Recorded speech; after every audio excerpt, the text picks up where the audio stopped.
Assalamualaikum warahmatullahi wabarakatuh. Hello guys, we are from group 11. We'll give explanation about first what the differences between sometime, sometimes, and sometime. The second one is about instead and instead of. The third one is about in spite and despite, and the last one is about anticipatory it in passive sentence. But before that, let me introduce myself first. My name is Susi Susanti. My register number is A1M2 18008. I am as first speaker will explain about what the differences between sometime, sometimes, and sometime. So let me start with sometime. Sometime is a word that has meaning kapan-kapan or time in the future. Sometime is unspecified time. We don't know the exactly time. Sometime biasanya diletakkan di akhir kalimat setelah verb. For example is, I will come to your house sometime, or I will visit my uncle sometime. Nah, di kedua contoh ini seperti yang saya katakan tadi bahwa sometime itu unspecified. Nah, di kedua contoh ini dia tidak menunjukkan spesifik waktu kapan keduanya akan terjadi. Nah, selain penggunaannya di akhir kalimat, ternyata sometime juga bisa diletakkan di awal kalimat. Like sometime I will come to your house, or sometime I will visit my uncle. Nah, kedua contoh ini sama dengan contoh yang pertama, hanya saja perbedaannya adalah peletakan sometime-nya. Yang pertama itu di akhir dan yang kedua peletakannya itu di awal. Sometime also can be added by time period as like sometime this year, or sometime next month, or sometime next week, and etc. For example is, sometime this month I will come to my house, or sometime this month I will visit my uncle. Nah, itu contoh untuk penggunaan sometime plus time period. And I think the explanation about sometime is clear. And now let's move to the next one, that is about sometimes. Sometimes has meaning kadang-kadang. This is very different with sometime. Sometime has meaning kapan-kapan, while sometimes has meaning kadang-kadang. Sometimes is an adverb of frequency yang menjelaskan tentang seberapa sering seseorang melakukan sesuatu, tindakan, atau seberapa sering seseorang melakukan suatu aksi. Sometimes bisa diletakkan di awal kalimat sebelum subjek, di tengah kalimat setelah subjek, or at the end of the sentence after verb. For example is, sometimes I feel sad, or I sometimes feel sad, or I feel sad sometimes. Jadi ketiganya ini bisa digunakan. Maksud saya peletakan sometimes ini bisa digunakan di awal, di tengah, atau di akhir kalimat. And the other example is, she teaches me about grammar sometimes. Dia mengajar saya tentang grammar kadang-kadang. Or she sometimes teaches me about grammar. Dia kadang-kadang mengajar saya tentang grammar. Or sometimes she teaches me about grammar. Kadang-kadang dia mengajar saya tentang grammar. So that is about sometimes. I think sometimes also clear. And let's move to the next explanation, that is about sometime. Sometime are two words that have meaning beberapa waktu. Sometime are amount of time. Jadi sometime ini adalah jumlah waktu. Nah, untuk lebih jelasnya mungkin kita bisa beralih ke contoh. For example is, I need some time to solve this problem. Saya membutuhkan beberapa waktu untuk menyelesaikan masalah ini. Nah, some time yang saya maksud di sini adalah jumlah waktu yang saya butuhkan, entah itu 10 menit, 20 menit, 30 menit, 1 jam, and etc. And the other example is, do you have some time to discuss this project with me? Apakah kau memiliki beberapa waktu untuk mendiskusikan proyek ini bersamaku? Nah, contoh ini sama dengan contoh yang pertama, yaitu yang saya tanyakan adalah kesediaan waktunya dia untuk mendiskusikan proyek kami berdua. Nah, I think the explanation about sometime is clear, and the differences between sometimes, and sometime is clear too. And the next explanation will presented by my friend, and I close by wassalamualaikum warahmatullahi wabarakatuh. Assalamualaikum warahmatullahi wabarakatuh. My name is Wade Moraneka Cipta. My register number A1M21X022. In this video for advanced grammar, I will explain about instead and instead of. What is instead? What is instead of? Instead is adverb, while instead of is preposition. Instead adverb is used at the end or in front of the clause, while instead of is preposition is followed by adjective, adverb, noun, and gerund. Oke, jadi kita langsung masuk pada contoh. Jelaskan apa sih itu instead of. Jadi sekarang kita masuk pada contoh. Instead and instead of. Oke, instead dan instead of. Pertama saya sudah menjelaskan tadi, kita ulang kembali ya. Instead adalah sebuah kata sambung antara dua hal yang bisa sebuah benda, kegiatan atau apapun, tergantung gitu konteks pembicaraan. Intinya instead itu dia kata pengganti, ya kata sambung lah begitu. Jadi kita masuk contoh awal. Pertama, we order tea but we're serve could instead.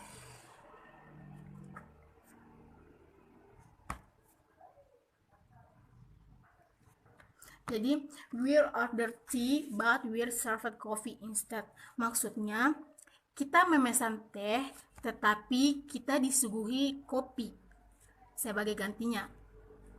Mungkin di sini kopinya tehnya mungkin habis, jadi sebagai gantinya kita dikasih teh, kita dikasih kopi gitu. Ini instead ini sebagai alternatif pengganti satu benda. Kalau di sini kan karena teh dan kopi berarti itu benda yang diganti. Jadi kita ambil contoh kedua.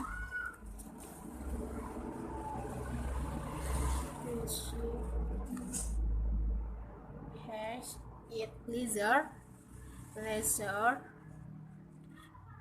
but she wish instead for the quit of country life. The city has its pleasure, but she wished instead for the quit of country life. Jadi maksudnya dalam kalimat ini, kota itu ramai, tapi dia cenderung menyukai kehidupan pedesaan yang tenang. Berarti di sini dia itu sebagai subjek mempunyai dua pilihan, apakah dia ingin tinggal di kota yang ramai atau dia tinggal di desa yang tenang. Dalam kalimat ini sudah jelas dia menginginkan pedesaan yang tenang, berarti dia ingin di pedesaan. Berarti ini tuh dia itu menjadikan dua pilihan, ini sebagai alternatif dua pilihan. Oke, kita masuk contoh ketiga.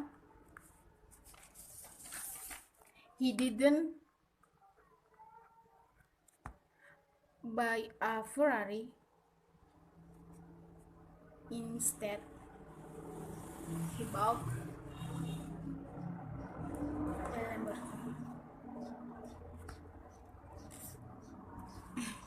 He didn't buy a Ferrari, instead he bought a Lamborghini.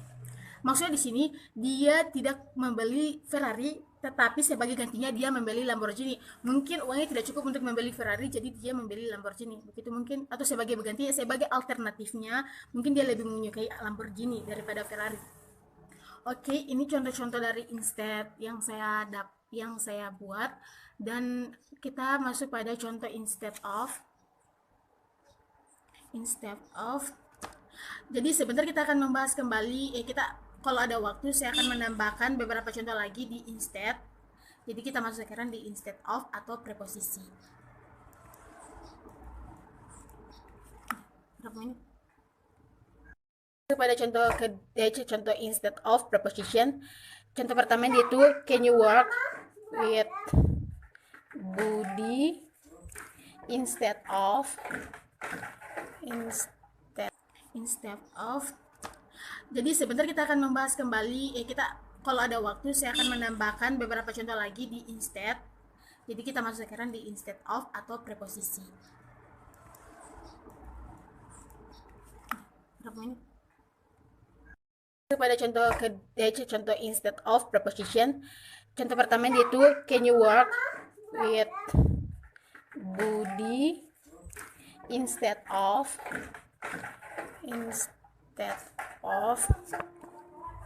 me today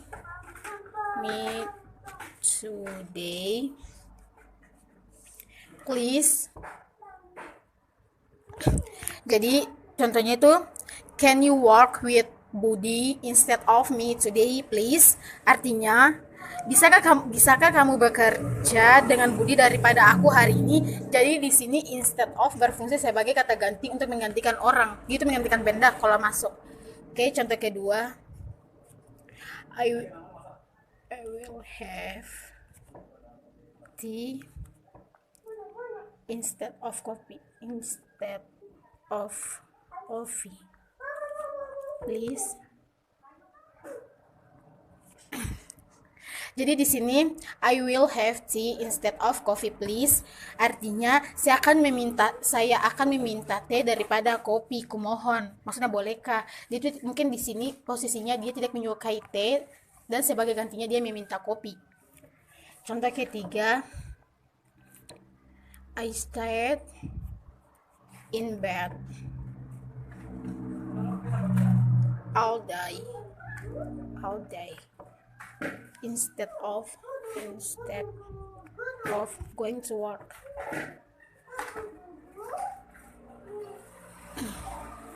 Jadi contoh ketiga itu I stayed in bed all day instead of going to work. Artinya saya tiduran seharian alih-alih pergi bekerja. Mungkin di sini kalimat ini dia itu tiduran seharian daripada dia pergi bekerja. Jadi di sini kan satu dia lakukan pekerjaan tapi dua pilihan, dia ingin tidur atau dia ingin pergi bekerja, tapi dia lebih memilih untuk tidur seharian daripada untuk pergi bekerja. Oke, jadi ini contoh-contoh yang saya ambil dari instead dan instead of.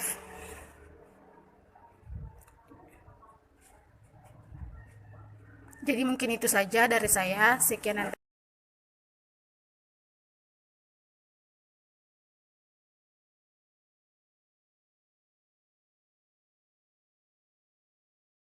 Well, in this video, I'm gonna talk about the material that has given to me. My material about in spite of and despite. But before that, let me introduce myself. My name is Salsa Putri and my official number is A1M218024.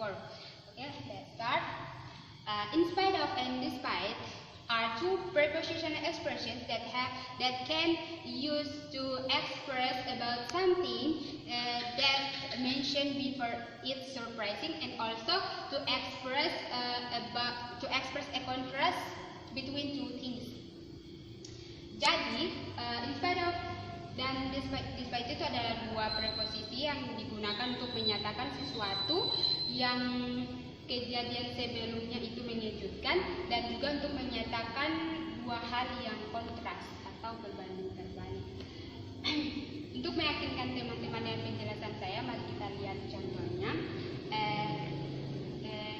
In spite of dan despite itu punya makna yang sama, yaitu meskipun atau walaupun.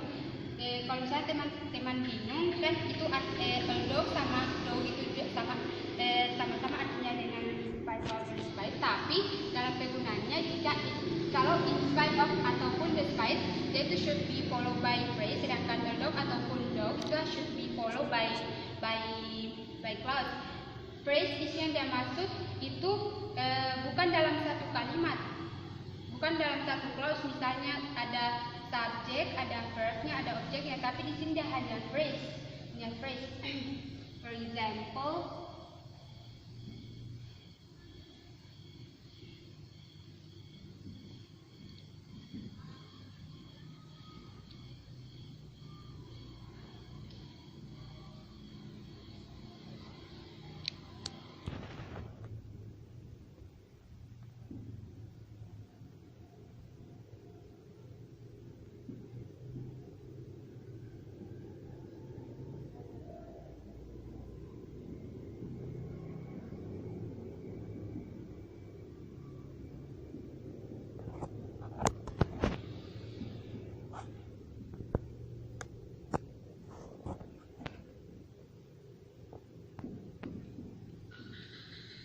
bisa dilihat contohnya di sini yang sama maksud tadi should be followed by phrase itu ini, having nice parents. Jadi kalau untuk in spite of ataupun despite itu ya aturannya juga should be followed by noun dan juga verb ing. Dan untuk contohnya di sini itu menggunakan verb ing, having. Jadi di sini dia menyatakan kontras karena bisa dilihat contohnya in spite of having Muna's parents, she didn't speak Muna language. Di sini yang menyatakan kontrasnya itu kan orang tuanya suku Muna, tapi anaknya tidak bisa berbahasa Muna. Yang seharusnya kan kalau misalnya orang tuanya suku Muna, anaknya juga harus pintar dong bahasa Muna. Terus kan bisa saja kita ganti in spite of-nya jadi despite karena maknanya juga sama. Untuk penggunaan untuk contoh menggunakan noun, you should be followed by noun.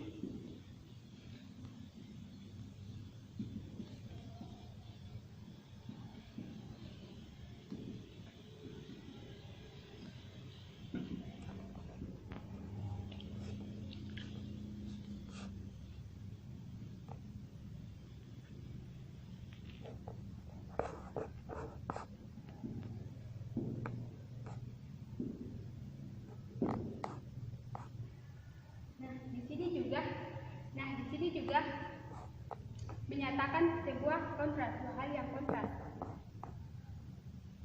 Ini namanya kan despite the rain, he went jogging. Meskipun hujan, dia telah pergi jogging. Kan normally kalau misalnya hujan, untuk apa dia keluar? Seharusnya dia stay di rumah. Jadi di sini karena mungkin keinginannya, jadi di sini dia kontras.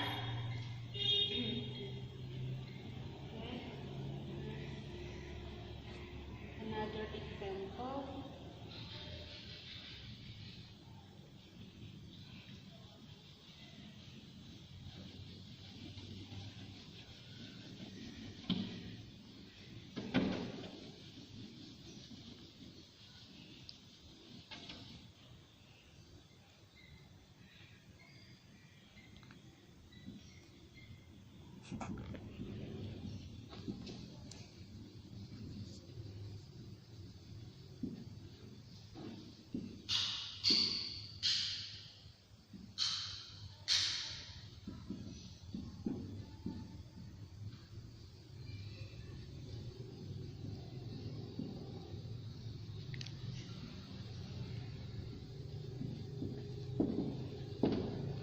In spite of being underage, his father bought a car for him. Ini adalah phrase, ya. Jadi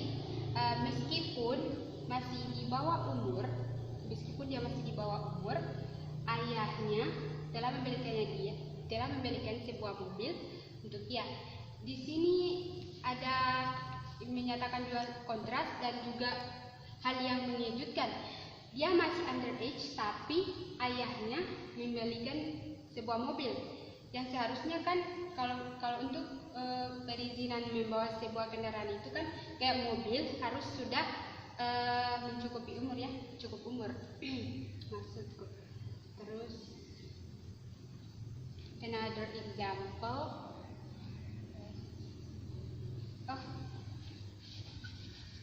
perlu kita ingat kalau misalnya in spite of ataupun despite itu bisa kita letakkan in the middle of the sentence, tinggal dibalik seperti ini.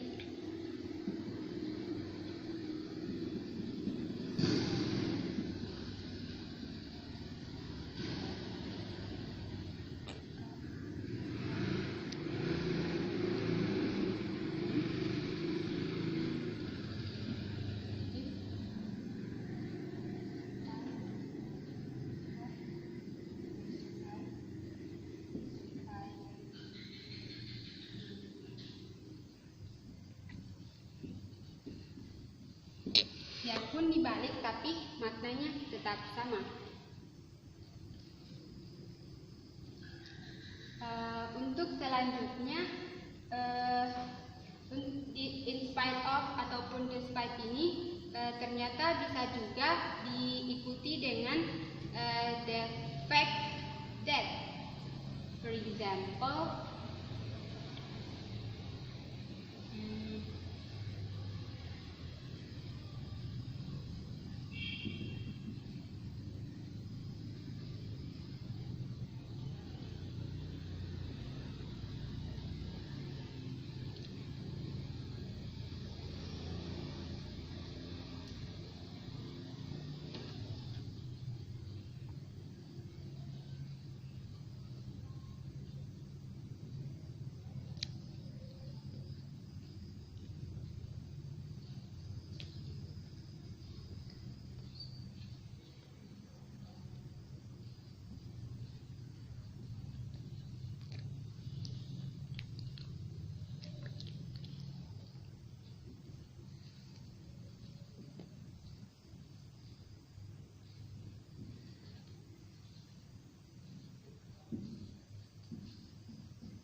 lihat contohnya. She runs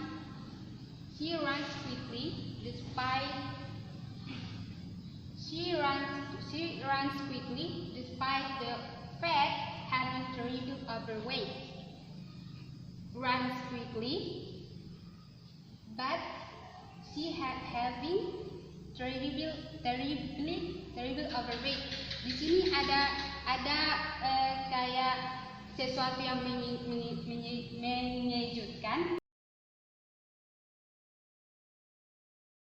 warahmatullahi wabarakatuh. My name is Laudere Firawan. My register number is A1N218040. So, in this change, I will explain you about some material in grammatical. That name is anticipatory it in passive sentence. So, before I explain you more, I will explain you a few part of this material. So, what is anticipatory it? Anticipatory it is the placement of pronoun as a subject. So, we put it as pronoun in the subject place. Okay, that is the meaning of anticipatory it. So, I will explain more in the laptop. So, check it out. Okay.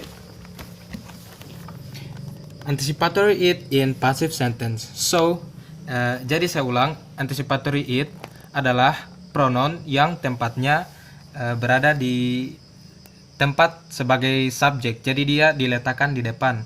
Dia diletakkan sebagai subjek. So, anticipatory it in passive sentence, karena ini pasif, jadi subjek di sini bukan berperan sebagai pelaku tetapi sebagai korban atau sebagai satu alasan kenapa ini dilakui. So, anticipatory it in passive sentence followed by that clause. Jadi diikuti dengan that clause. Jadi formula yang akan kita gunakan kombinasi antara anticipatory it dan juga dalam bentuk pasif. Jadi it plus is, to be plus verb 3 is to be plus verb 3 as the passive formula.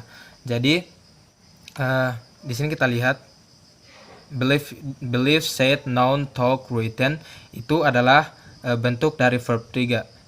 Dia diikuti oleh to be karena ini merupakan formula dari bentuk pasif. Oke, kita lanjut di contoh. Di sini saya sudah menulis, saya sudah memberikan contoh sebanyak 3. So I will explain you more in the example. It is believed that this room is so haunted. Jadi it ini berperan sebagai sesuatu yang jadi korban atau dilakui.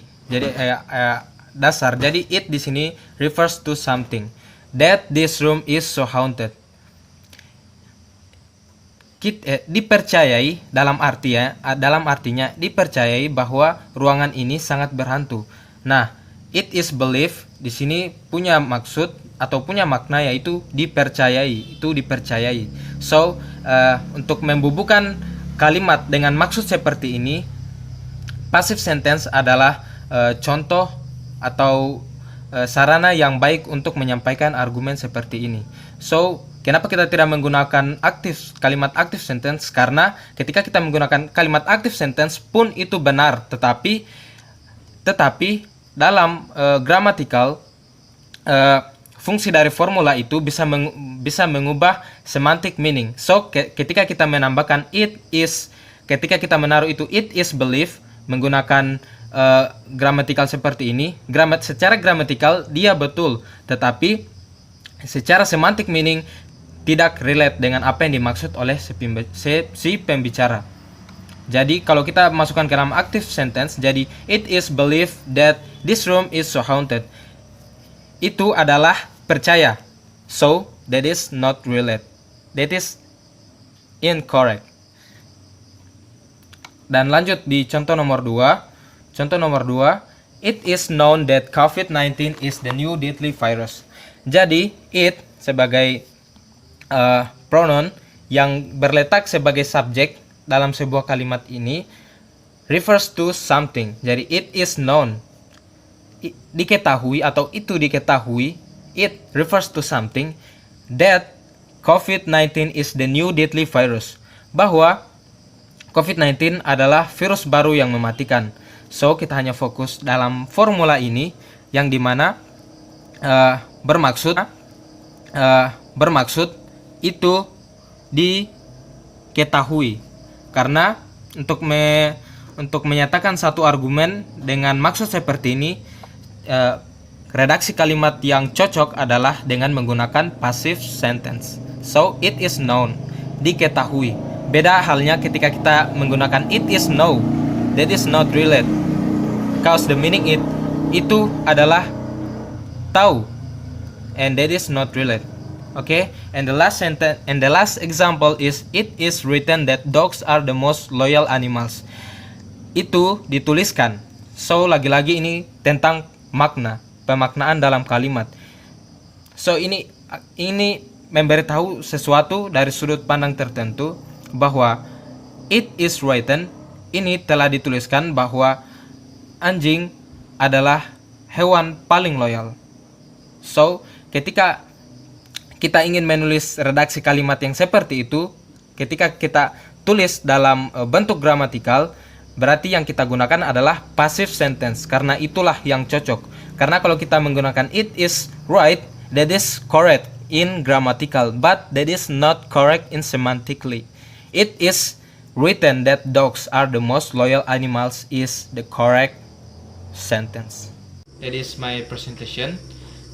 I hope you understand about my presentation, and thank you for your attention. For the last word, billahi taufiq wal hidayah. Wassalamualaikum warahmatullahi wabarakatuh. Have a nice day.